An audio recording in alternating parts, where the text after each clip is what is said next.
खुश आमदीद, मैं हूँ आपकी होस्ट आयशा अलवी। आज मैं आइंस इंटेलेक्चुअल स्टूडियो में मौजूद हूँ। आज मेरे साथ एक बहुत अजीम शख्सियत sir Naeem Ashraf, CEO of ions school system and vice president of Rawalpindi chamber small traders and small industry. आइए सर से मुलाकात करते हैं, सर के बारे में जानते हैं। अस्सलाम वालेकुम सर, कैसे हैं आप? वालेकुम अस्सलाम आयशा, आई एम फाइन। आप कैसी हैं? I am also fine. Sir, first of all thank you for coming. आपने अपना इतना प्रीशियस टाइम हमें दिया and once again thank you are most welcome. और सबसे पहले तो मैं आपको मुबारकबाद देता हूँ आपका माशाल्लाह से सुपर हिट ईद शो। बहुत बहुत मुबारक आपकी पूरी टीम को, आपके पेरेंट्स को, आपकी टीचर्स को, जिन्होंने आपको इस काबिल किया कि आज आप एक ज़बरदस्त ईद का प्रोग्राम जो है वो आप कंडक्ट कर रही हैं। और मेरी खुशकिस्मती कि मैं आज आपके प्रोग्राम में बैठा हुआ हूँ और पूरी कौम को मेरी तरफ से बहुत बहुत ईद मुबारक। और तमाम मुसलमानों को दुनिया के किसी कोने में भी रह रहे हैं मेरी तरफ से बहुत बहुत ईद मुबारक। सर, मैं आज आपसे बहुत सारे क्वेश्चंस करने वाली हूँ क्योंकि आप एक बहुत बिजी मैन हैं, तो आज मैं आपसे बहुत क्वेश्चंस करने कोई बात नहीं, आई एम अवेलेबल और आप क्वेश्चन कर सकती हैं। I will try to answer. Sir, आपके हवाले से ईद क्या है? आयशा, मेरी नज़र में ईद खुशी का दिन है, ईद खुशी का नाम है। तो खुशियाँ अकेले नहीं मनाई जाती हैं, खुशियाँ मिलने मनाने का नाम है, खुशियाँ बांटने का नाम है। हमें एक अपने रिश्तेदारों को, अपने बहन भाइयों को, अपने दोस्तों को, अपने से कम हैसियत वालों को, अपने से ज़्यादा हैसियत वालों को हमें मिलना है। हमें मिल के अपनी खुशियाँ एक्सचेंज करनी है, अपनी खुशियों को बढ़ाना है।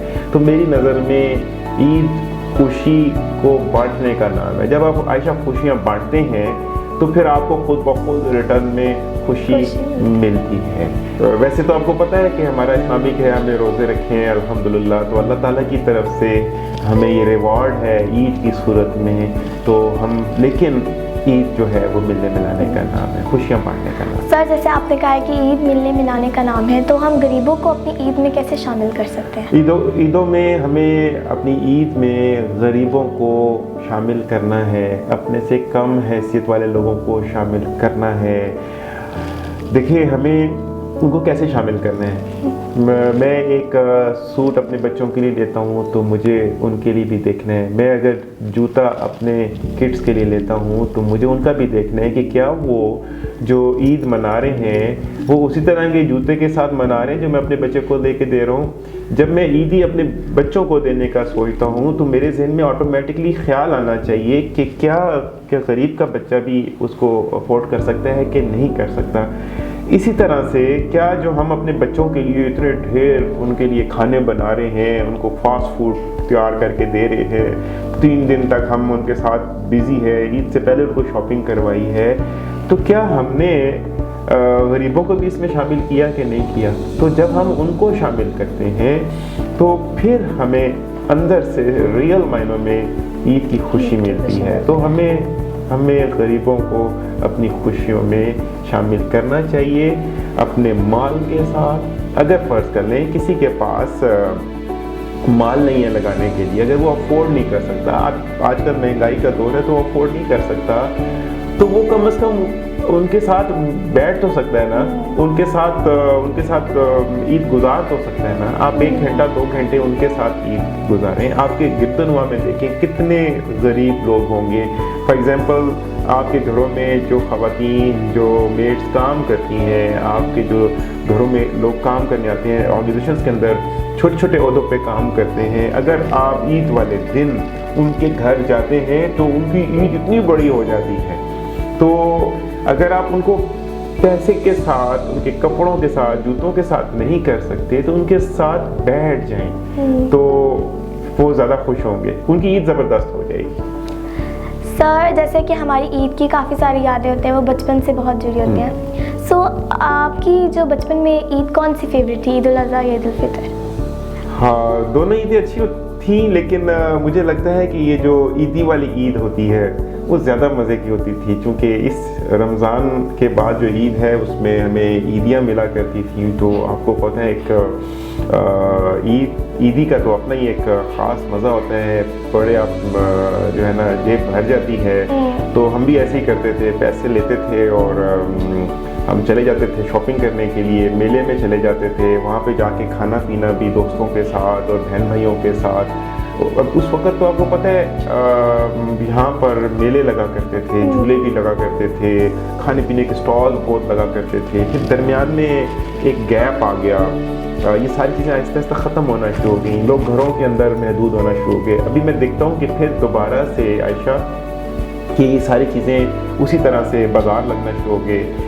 यहाँ पे आर्डनर्स क्लब में मैं देख रहा हूँ ईद शॉपिंग फेस्टिवल लग रहा है। लास्ट टाइम भी मैंने देखा एक मेला टाइप का उन्होंने लगाया था। तो उस वक़्त ईद मेरी जो ईद अच्छी ईद होती थी वो मैं कहता हूँ कि वो छोटी ईद हुआ करती थी, चूँकि इसमें ईदी मिलती थी तो हम बादशाह होते थे, अपनी मर्ज़ी से खर्च किया करते थे। तो जो दूसरी ईद होती थी गोश्त के हवाले से सारा दिन कुर्बानी में बिज़ी रहते थे। तो मुझे लगता है कि ये ज़्यादा अच्छी गुजरी। अब आप पहले ईदी लेते थे, अब आप देते हैं या लेते हैं?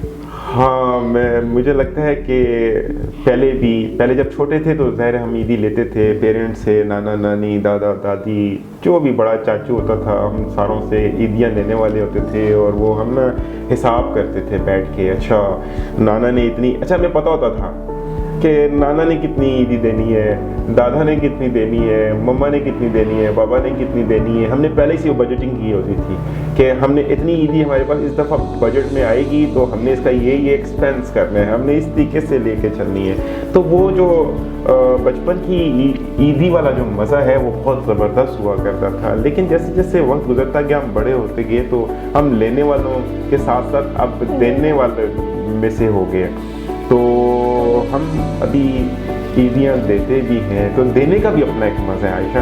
देखिए जब आप ईदी लेके फिर देते हैं, for example my son and my daughter, कई सालों से ऐसा हो रहा है कि जब उनको ईदी मिलती है, मेरे से भी मिलती है, मम्मा से भी मिलती है, अपने सारे एल्डर्स से उनको ईदी मिलती है ना, तो वो क्या करते हैं, घंटा आधा घंटा गुजरते तो कहते हैं ये हमारी तरफ से ईदी आपके लिए।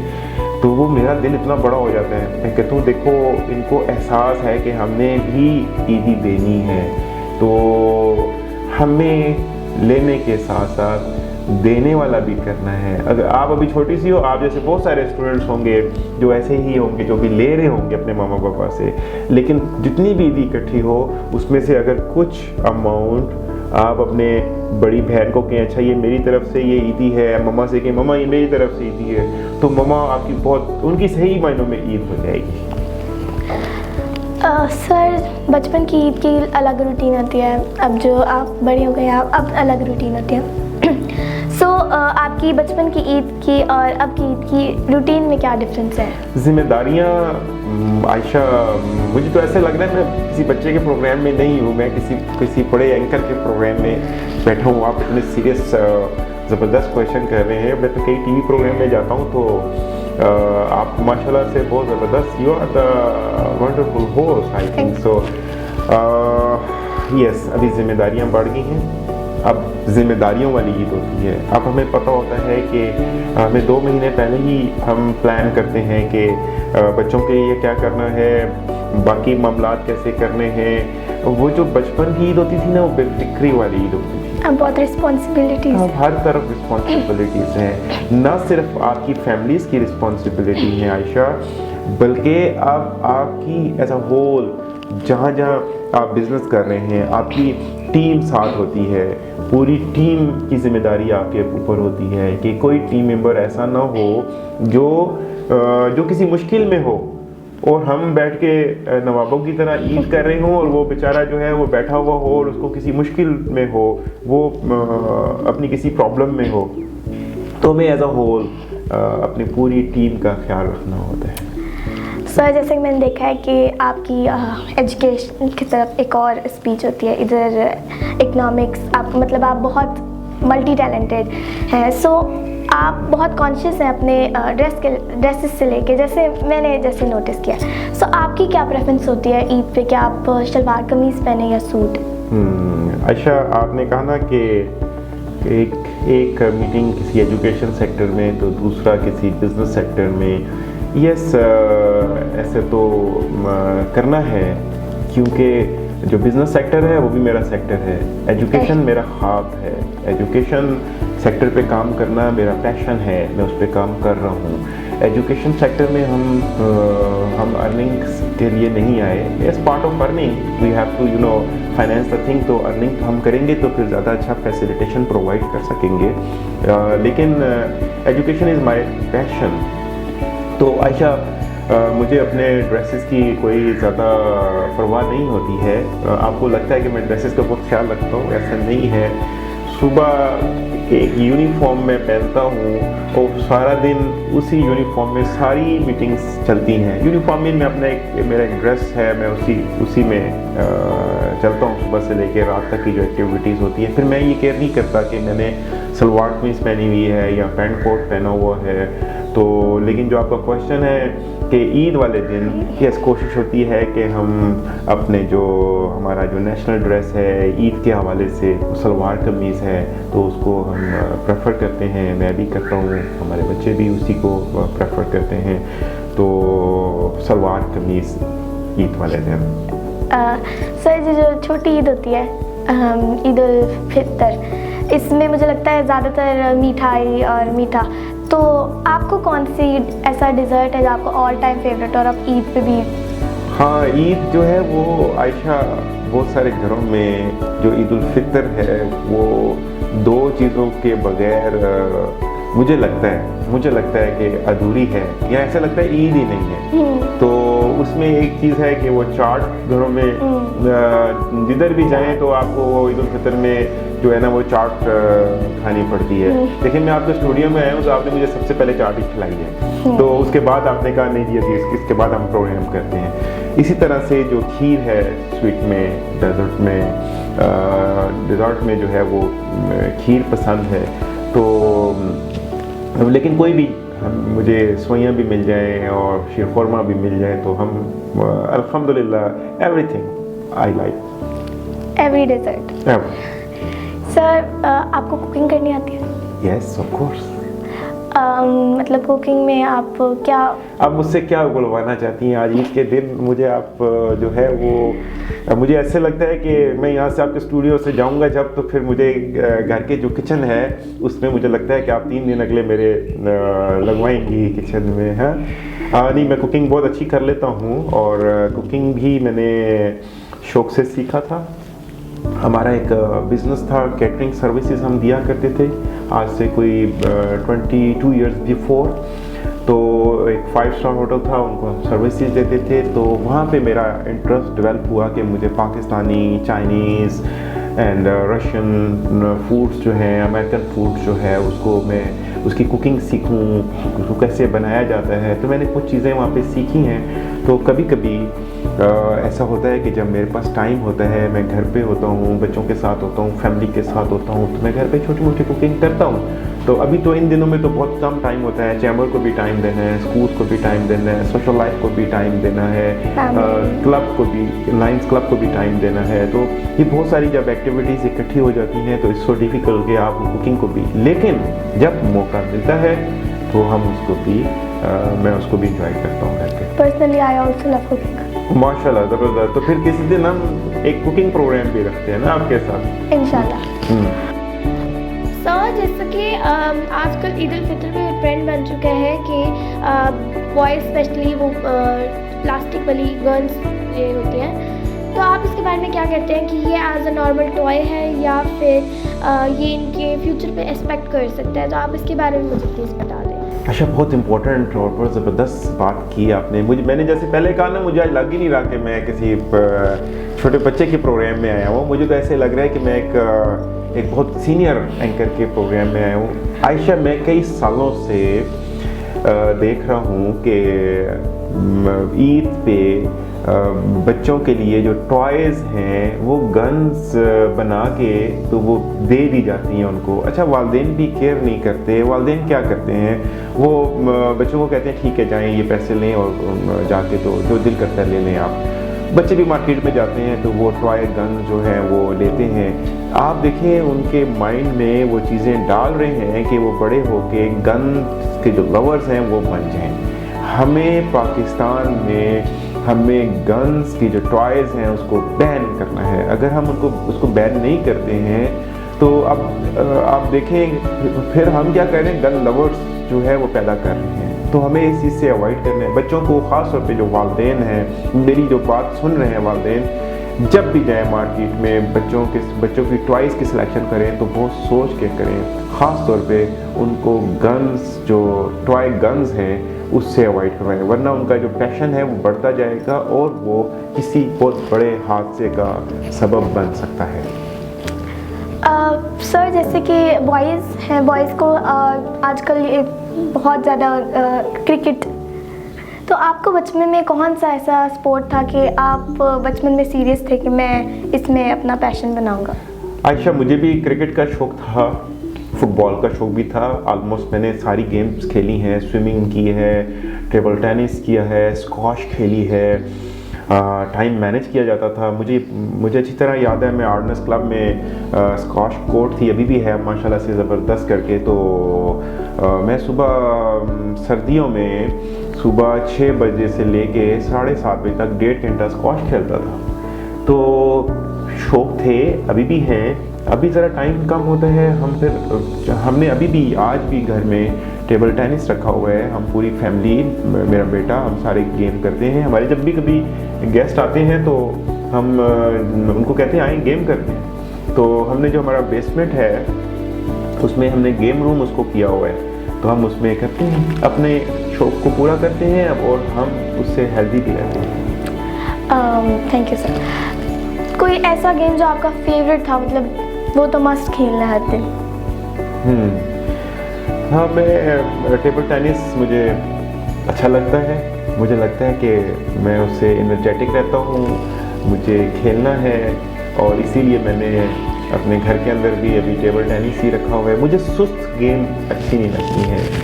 आराम आराम से बैठ के लूडो भी खेलते हैं, हम चेस भी खेलते हैं, लेकिन जो क्योंकि आपको हेल्थ कॉन्शियस अगर आप होते हैं, आपने हेल्थ पे तवज्जो देनी है, तो गेम का मतलब भी यही है कि आप मेंटली और फिजिकली आप एक्टिव हों, तो फिर वो टेबल टेनिस ही है। सर जैसे कि हमारे काफ़ी ज़्यादा पाकिस्तान के लोग फॉरेन अब्रॉड कंट्रीज़ में गए हुए हैं, तो आपको क्या लगता है कि कहाँ पे ईद ज़्यादा अच्छी लगती है, पाकिस्तान या? आपने बहुत ज़बरदस्त आपने जो क्वेश्चन किया है, हमारे जितने भी ओवरसीज़ पाकिस्तानी हैं, भाई हैं, या पूरी दुनिया के जितने भी मुसलमान हैं, जब अपना मुल्क छोड़ के किसी और मुल्क में बैठे होते हैं और वो ईद या कोई भी त्यौहार आ जाता है, तो मुझे मालूम है, मुझे अंदाज़ा है, मैं बहुत सारे फॉरेनर फ्रेंड्स को जानता हूँ कि वो बड़े डिस्टर्ब रहते हैं। वो इस तरह का जो पाकिस्तान में गहमा गहमी है ईद की, वो शायद वहाँ पे ऐसा नहीं है, तो वो बड़ा मिस करते हैं। वो जैसे हम एक दूसरे के, फॉर एग्जांपल अभी मैं आपके प्रोग्राम में आने से पहले मेरी माशाल्लाह से बहनें हैं इधर, वहाँ में मैं उनको मिल के आया हूँ, राइट, उनको ईद मिल के आया हूँ। मैं कब्रिस्तान गया, वहाँ पे अपने पेरेंट्स के पास हाज़िरी लगा के आया हूँ। हम नमाज़ पढ़ने गए, जब गैदरिंग थी नमाज की, तो हम 100 के करीब लोगों से मिले हैं ईद, उनसे हाल अहवाल पूछा है हमने।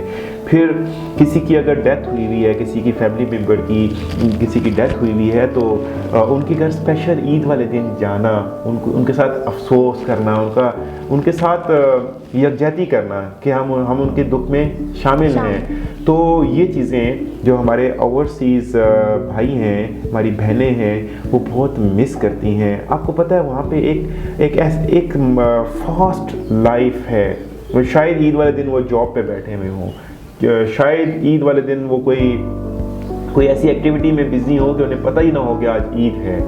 तो जो मज़ा ईद का पाकिस्तान में है, जो मज़ा ईद का अपने होमलैंड में है, वो कहीं पर भी नहीं है। और मुझे पता है आयशा कि वो लोग बड़ा मिस करते हैं इस बात को। सर कभी आपने बनाई है ईद फॉरेन कंट्री में?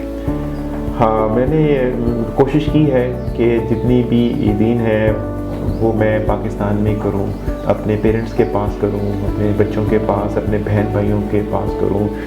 शायद पूरी ज़िंदगी में एक ईद ऐसी थी जो मुझे कहीं बाहर मुझे करनी पड़ी है, लेकिन मैंने अपनी चीज़ों को मिस किया। मेरी पूरी कोशिश है कि मैं ख़ास त्योहारों में मैं पाकिस्तान में रहूं, अपने घर में रहूं, अपने बच्चों के साथ, अपनी फैमिलीज, अपने फ्रेंड्स एंड रिलेटिव्स के साथ उसको सेलिब्रेट करूं। सर, जैसे कि मैं ना अभी कुछ दिन पहले ईद की शॉपिंग्स करने गई थी, लेकिन ना मैंने देखा कि लास्ट ईयर्स में जितना दुकानों पे रश होता था, इस दफ़ा इतना नहीं था। तो आप इसके बारे में क्या कहना चाहेंगे कि जैसे कि पाकिस्तान में बहुत ज़्यादा महंगाई हो रही है, तो उस साइड पे जाके थोड़ा सा हमें कैसे इनकी हेल्प करनी चाहिए या कंट्रीब्यूशन देनी चाहिए इन्हें? हाँ आयशा, ये तो अभी आपका प्रोग्राम बड़ा सीरियस होता जा रहा है ना। आपने महंगाई की बात शुरू कर दी। मैं खुद भी देख रहा हूँ लोगों की जो बाइंग पावर है आयशा बिल्कुल ख़त्म हो गई है इस वक्त। जो लोग पहले फॉर एग्ज़ाम्पल 50,000 कमाते थे तो 50,000 में से वो 10,000 कहीं ना कहीं उसको सेविंग कर लेते थे। अब वही 50,000 की सैलरी है और उनकी एक्सपेंस जो है वो 70,000 और 80,000 में चले गई है। तो इट्स सो डिफ़िकल्ट बच्चों के साथ, फैमिली के साथ, कि आप सारों को सेटिस्फाइड करके शॉपिंग कर लें। एक आम आदमी के लिए इस वक्त बहुत मुश्किल हो गया हुआ है। आप देखें हमारा जो डॉलर है वो रुपए के मुकाबले में इतना स्ट्रॉन्ग है, हमारा जो रुपी है वो इतना वीक हो गया हुआ है कि हम जो चीज़ पहले 100 की लेते थे अब वही चीज़ हमें 300 की मिलती है। तो हमारा रुपी वीक हो गया हुआ है। इन्फ्लेशन बहुत ज़्यादा है। जब पेट्रोल जो है वो बढ़ता है तो डेफिनेटली उसकी वजह से सारी चीज़ें, हर चीज़ का रेट बढ़ जाता है। जो चीज़ पहले 10 रुपये की आती थी अब वो 30 रुपये की है। तो लोगों की आयशा जो बाइंग पावर है वो कम हो गई है। तो जब बाइंग पावर कम होगी तो वो जो हमारे शॉपकीपर भाई बैठे हुए हैं वहाँ पे इतनी बड़ी बड़ी दुकानें खोल के बैठे हुए हैं। इस दफ़ा मैंने भी देखा कि मार्केट में कस्टमर कम है और इट्स सो डिफ़िकल्ट। सर, तो फिर आप इसके हवाले से हमारी कौम को क्या पैगाम देना चाहेंगे? मैं समझता हूँ हमें कोई लॉन्ग टर्म प्लानिंग करनी होगी, हमें IMF से छुटकारा पाना होगा, हमें अपने फैसले खुद करने हैं। आप देखो जो कौम बेकारी होती है, मांगने वाली होती है, किसी से अगर मैंने पैसे लिए हुए हैं तो मैं तो उसकी मर्ज़ी के मुताबिक चलूँगा ना।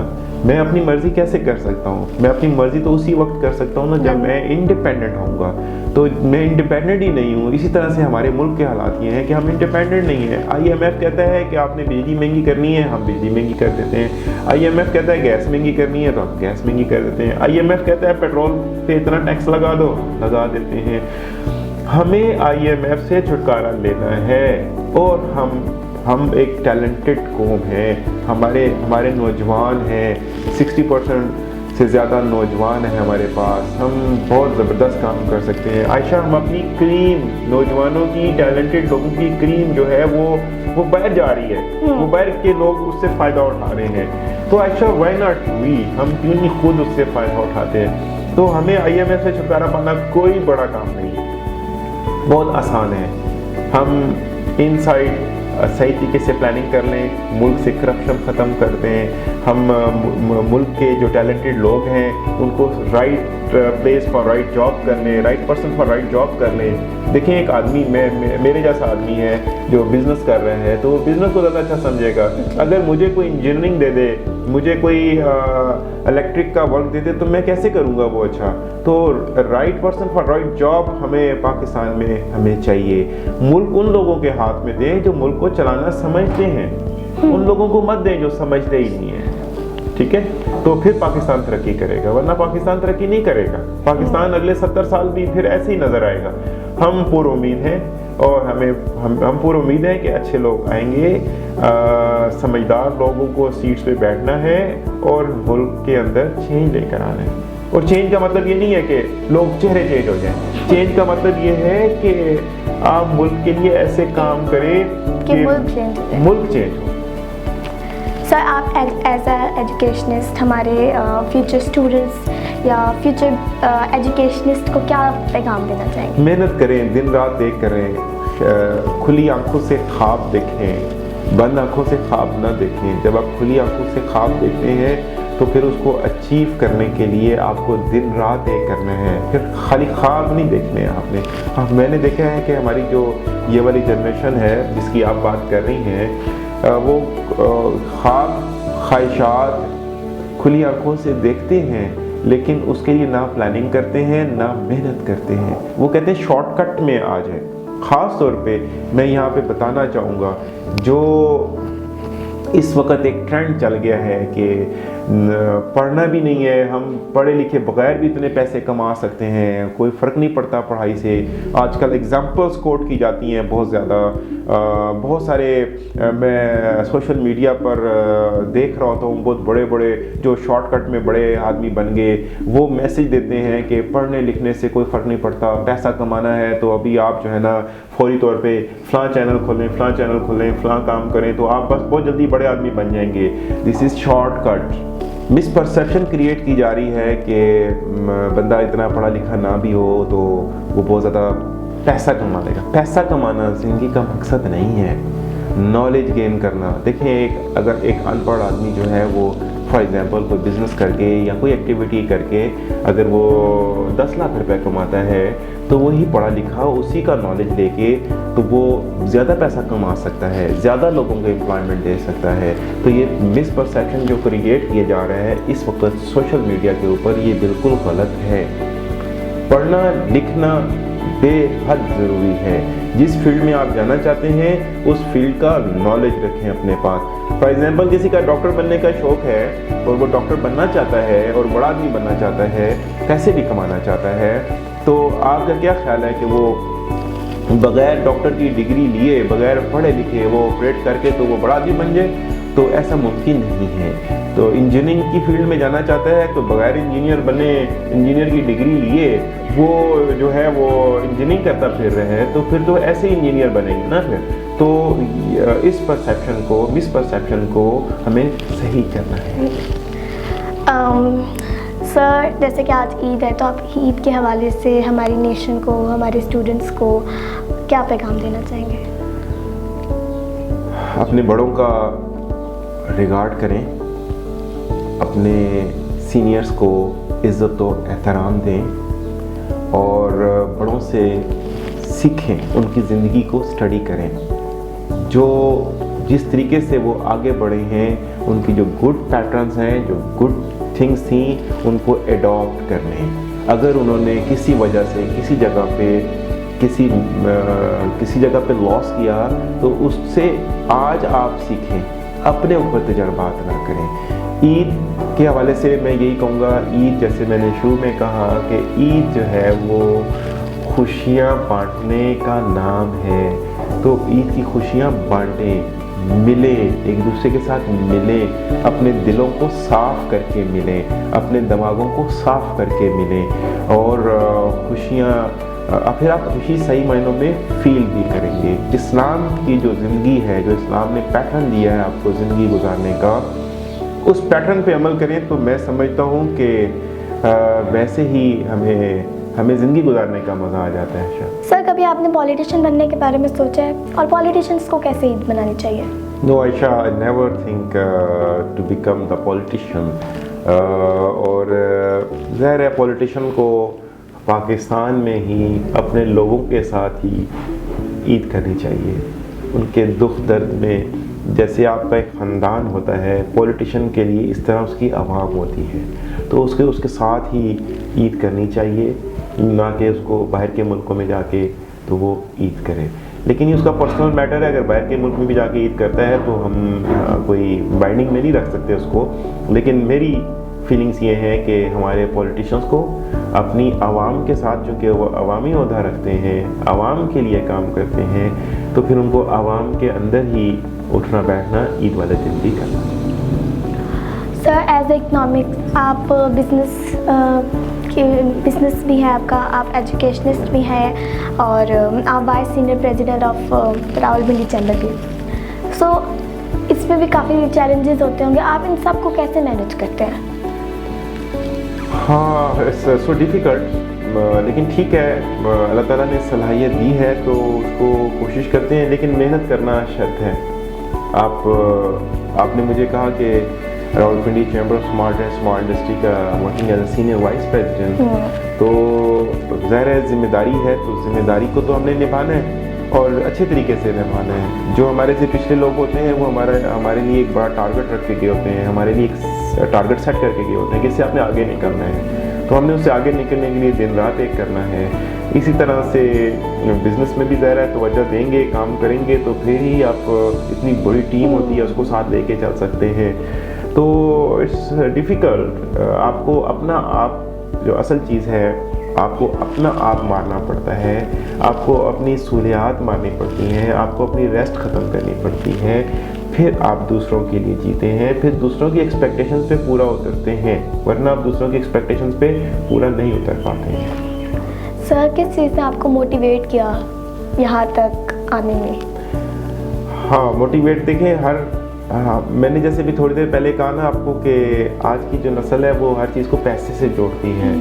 मुझे कभी पैसे ने अट्रैक्ट नहीं किया कि मैं पैसा कमाऊंगा तो मैं बहुत बड़ी गाड़ी होगी तो मैं फिर ही कुछ अच्छा काम करूंगा। नो, मुझे पैसे ने कभी अट्रैक्ट नहीं किया।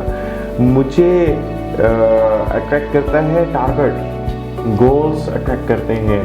फॉर एग्जांपल, मैं सोचता हूँ कि हमने ऑर्फन के लिए काम करना है, तो जब उसके लिए मैं भाग दौड़ करता हूँ, प्लानिंग करता हूँ, जब वो अचीव होता है तो वो जो सेटिस्फैक्शन है, इंटरनल सेटिस्फैक्शन है, मुझे वो अट्रैक्ट करती है कि मैंने दूसरों के लिए कोई काम किया। जब चैम्बर की बात होती है तो जब आप कुछ परेशानी होती है मेरे कारोबारी भाई को, मेरे किसी इंडस्ट्रियलिस्ट को, और उसके मसले को मैं हल करने के लिए जाता हूँ और मैं हल करने में कामयाब, करना तो अल्लाह ताला ने होता है, आप तो कोशिश कर सकते हैं ना। तो जब वो हो जाता है तो जो इंटरनल सेटिस्फैक्शन होती है वो मुझे मोटिवेट करती है। इसी तरह से एजुकेशन सेक्टर में जो हमने गोल सेट किए हुए हैं कि अपनी इस जनरेशन को एक पॉजिटिव और एक ज़बरदस्त जनरेशन तैयार करना है, जो करप्शन से पाक हो, जो झूठ ना बोले, जो अपने वालिदैन की इज़्ज़त करे, जो किसी खाने की चीज़ों में मिलावट ना करे, जो सही मेडिसिन बेचे, जो डॉक्टर बने तो वो एक्स्ट्रा मेडिसिन पेशेंट्स को मत बेचें, जो जब ऑपरेशन करें अपने पेशेंट का तो उनका सही तरीके से वो ऑपरेशन करें। और इसी तरह से हम ऐसी जनरेशन तैयार करना चाहते हैं जो मुल्क को कौम के लिए काम करे। देखें, आज मुल्क के हालात अगर बुरे हैं तो जो इंडिविजुअल हैं उनके भी तो हालात बुरे हैं। तो इसका मतलब ये है कि सबसे पहले हमारा मुल्क है, फिर हम हैं। तो हमें इस एजुकेशन सेक्टर में आने का जो मेन मकसद है, इस जनरेशन को तैयार करना है, क्योंकि हमें पता नहीं है हमने आयशा कितना अर्सा रहना है। हम अपनी एक अगली जनरेशन को तो तैयार करके जाए ना, जिन्होंने मुल्क की बागडोर संभालनी है। You are one of them. आज आप बैठी हुई हो, आज आप प्रोग्राम कर रही हो, तो आपको ये जो कॉन्फिडेंस मिला है, आपको एक एनवायरनमेंट ने कॉन्फिडेंस दिया है। आज आप मेरे से बैठ के बात कर रही हो, आप अपने पूरा एक चैनल आप रन कर रही हो बैठ के, तो इसका मतलब है कि देयर इज समथिंग। तो इस काम के लिए हम एजुकेशन में हैं। अगर आप बैठी हुई हो तो अपने आइडियाज़ को आप जो है वो फ्लोट कर रही हो, आपको एक प्लेटफॉर्म में रहना है काम करने के लिए, अपने आइडियाज़ एंड जो गोल्स हैं उसको अचीव करने के लिए एक प्लेटफॉर्म मिला है, तो उसकी ग्रूमिंग एंड ट्रेनिंग हो रही है आपकी। Thank you sir. सर, मेरा नेक्स्ट क्वेश्चन ये है कि जैसे आपकी डेली रूटीन में भी काफ़ी सारे चैलेंजेस होते होंगे, आपकी जो इस स्टेज तक आपके पास से इस प्रेजेंट तक काफ़ी सारे अप्स एंड डाउन्स आते होंगे, काफ़ी सारे चैलेंजेस आते होंगे। कभी आपने ये सोचा कि नो बस अब डन, कभी आप ऐसे फेड अप हो गए हो, तो कभी आपने इस तरह सोचा? हाँ आयशा, मैंने ज़िंदगी में कभी गिव अप नहीं किया। मैं आप जैसे स्टूडेंट्स को, आप जैसे बच्चों को ये पैगाम भी देना चाहता हूँ, बताना भी चाहता हूँ कि आपने कभी वीडियो गेम खेली आयशा, वो उस पे टीवी पे प्रोग्राम्स पे वीडियो गेम अपने मोबाइल पे? आप देखें कि जब आप वीडियो गेम खेलते हैं ना तो पहली स्टेज जो होती है वो इतनी मुश्किल नहीं होती है, वो आप फौरी तौर पे कर लेते हैं। सेकंड स्टेज थोड़ी सी और मुश्किल होती है, थर्ड स्टेज आपकी थोड़ी सी और मुश्किल होती है। जब आप फाइनल स्टेज पे 13, 14, 16 स्टेज पे पहुंचते हैं तो वो चैलेंजेस कितने ज़्यादा होते हैं, राइट? जब आप उसको अचीव करके वो फाइनल उस डेस्टिनेशन तक पहुंचते हैं तो फिर आपको एक लेवल ऑफ सेटिस्फैक्शन मिलता है। तो मैं चैलेंजेस से नहीं घबराता हूँ, मैं चैलेंजेस को एंजॉय करता हूँ। आप जैसे स्टूडेंट्स को भी कहता हूँ, चैलेंजेस से खेलना सीखें। चैलेंजेस से जब खेलना सीखेंगे तो फिर ही आप कुछ अचीव कर सकते हैं। जो लोग चैलेंजेस से घबराते हैं, भाग जाते हैं, वो ना खुद बड़े आदमी बनते हैं ना अपने मुल्क को बड़ा बनाते हैं। तो हमें चैलेंजेस के साथ खेलना है। Sir thank you for coming. उम्मीद करते हो आप सबको मेरा प्रोग्राम पसंद आया होगा। मिलते हैं एक नए प्रोग्राम, एक नए अनवार और एक नए मेहमान के साथ। जब तक के लिए अल्लाह हाफ़िज़। So much.